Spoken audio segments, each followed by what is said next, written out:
Levitation has been around since the beginning of human history, and most religious traditions, ancient religious traditions, believe in it. My name is Diana Pasolka. I am a professor at the University of North Carolina in Wilmington, and my field is Christian history, but levitation is actually a specialty of mine, and it occurs in almost every religious tradition around the world. There have been Buddhists who levitate. There have been people in the Hindu tradition known to have levitated, and it's absolutely accepted by the Catholic Church. There's a very famous saint, Joseph of Cupertino, who is an Italian priest. He was known to have levitated. And I did go to the Vatican. I looked through his records, and there was a case where Joseph was in a church and there were some Italian dignitaries there. And so it was kind of a big deal. And Joseph starts to fly up to the ceiling, okay? And so the parish priest, says something to one of the other young priests. The young priest grabs Joseph by the cassock and tries to hold on to him, but lo and behold, goes flying up to the top of the church with Joseph. So this is probably one of the funniest of Joseph's stories of flying up in the church. Joseph became a saint by a man who was the first Enlightenment rationalist pope, Prospero Lambertini, and he was incredibly intelligent and rational. He didn't believe in Joseph's levitation at all, and actually he was in the canonization process. He was actually the devil's advocate, but he saw so much evidence, and he saw so many people who swore they saw him levitate that he eventually canonized, made Joseph a saint. I believe that with magic, anything is possible. That magic itself is the very power of the universe. I believe that things like what this friar was able to do happen.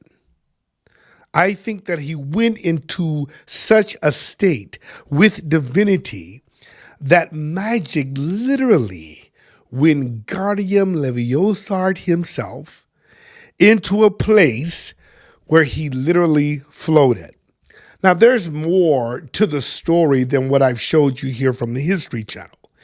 You can Google this, and there's other saints that were allegedly flyers, but this one is pretty legitimate. The church tried to stop him from flying. He got in trouble. He was imprisoned. They said if he flew again when he was in his prayer and meditation, that he would go to jail. And he did fly, and he went to jail. When I think of this friar flying, and this is really where they get the movie The Flying Nun from, the old series of The Flying Nun that was way back in the day. But when I get an image of it, all he needs is a broomstick. I believe that is absolutely, positively possible for you and I to do these things.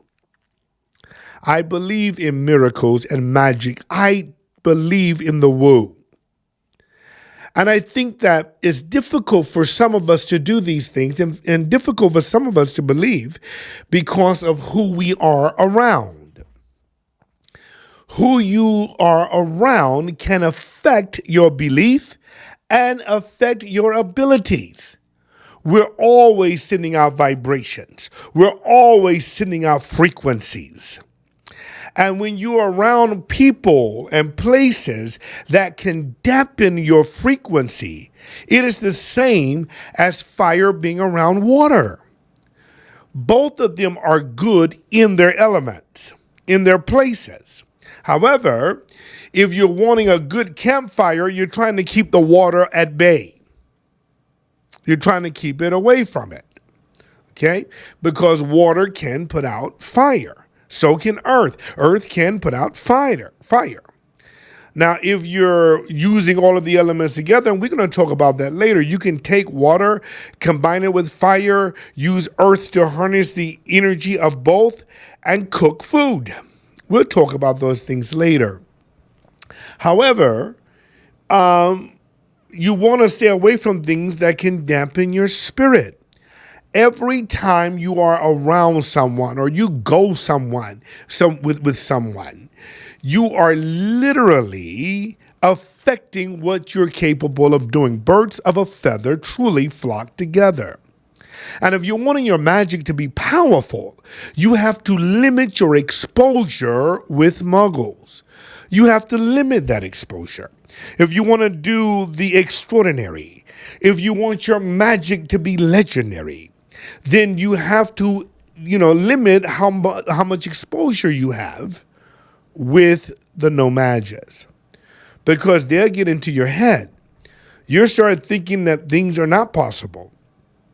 Just because they're improbable does not mean they're impossible. You start thinking that, and see, faith does come in by hearing and hearing by words. If you are around people constantly telling you what you can't do, what you're not going to do, what you're incapable of doing, you will be locked in that type of energy. You'll go through the day believing that you can't be wealthy, believing that magic can't be like this, believing that you can't fly. But if you're listening to these teachings and you're around people that's helping you understand and helping you listen to all of these wonderful things, then the sky is literally the limit. I encourage you to study more about the Flying Friar and other miraculous things that happen and claim them to be a part of your craft. And who knows? Maybe one day we'll be watching a documentary about you. Blessed be everybody.